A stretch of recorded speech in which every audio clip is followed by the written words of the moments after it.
देशातलं प्रसिद्ध आणि जागृत असे सिद्धिविनायक मंदिर आहे।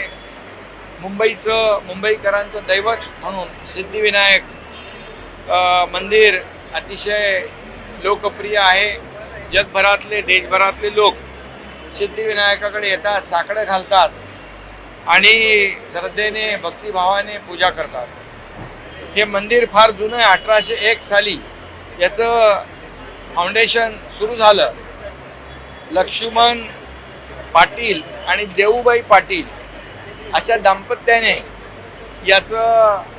या कामाची सुरुवात केली, कारण त्यांनी एक नवस केला आणि संतान प्राप्तीसाठी या सिद्धिविनायकाकडे साकडं घातलं आणि तेव्हा 1801 म्हणजे जवळपास 250 वर्ष झाले या मंदिराला।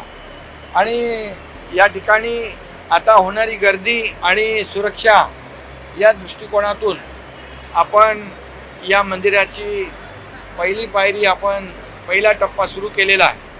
आणि आमचं महायुतीचं सरकार ही धार्मिक अधिष्ठानं जी आहेत, आध्यात्मिक अधिष्ठानं जी आहे त्याचा विकास करणं हे आमचं कर्तव्य समजतो। आणि म्हणूनच अलीकडे पंढरपूर विकास आराखडा असेल, कॉरिडॉर असेल, त्याचबरोबर भीमाशंकर असेल आणि इतरही जी आहेत, घृणेश्वर आहे, इतर सर्व जी मंदिरं आहेत, प्राचीन मंदिरं, त्याचा विकास आराखड्याचा मान्यता दिलेली आहे।